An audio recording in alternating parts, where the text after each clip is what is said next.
You mentioned freedom of association. You can't force people to hang out with you in the context of the Baker and Jim Crow.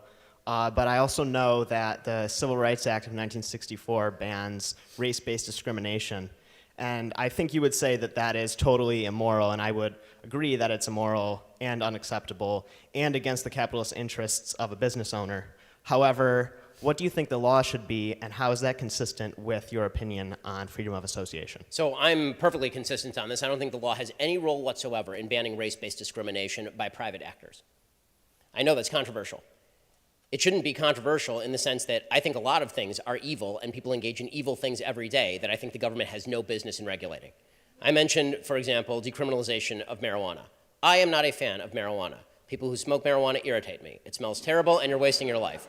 But do I think the government has a role in prosecuting marijuana use? No, I don't think the government has a role in prosecuting marijuana use. I feel very much the same way about private discrimination because, again, people have the freedom to engage in a lot of activities that I find immoral and bad, and you don't have a right to their services. That's really the question. Do I have a right to your services? My basic answer is no, I don't have a right to your services. Well, if I don't have a right to your services, then I certainly don't have the right to ask the government to compel you to provide me those services. So does that mean that discriminatory people aren't punished by government? Yeah, that's exactly what it means. Discriminatory people aren't punished by government. They are punished by everyone else who won't go to the discriminatory restaurant because they recognize that the discriminatory restaurant discriminates. Right? They are answerable to the market. They are answerable to other people who open the store across the street. You know, people talk about the Woolworths counter boycott in 1960-61.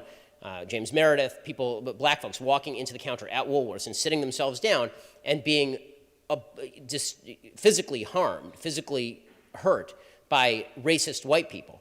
And that is true. And you know what happened after that happened? Woolworths voluntarily desegregated.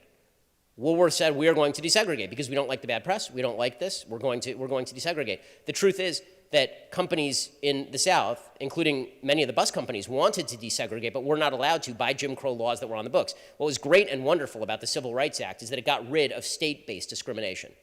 The problem is that it extended it to private discrimination, and there you are now using a moral good as a wedge in order to maximize government power.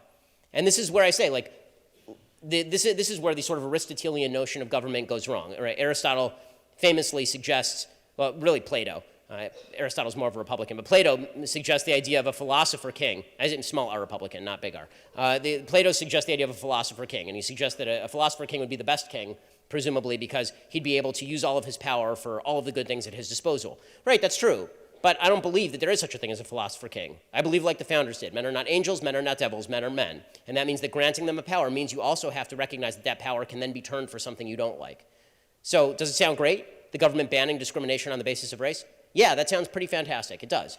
The problem is that same exact power can then be used to compel discrimination. It can be used to compel association with which you do not agree. I'm not in favor of giving the government broad-based power to do stuff that I like if that same power can then be used to do stuff that I don't like, and that is a violation of liberty principles. Thank you.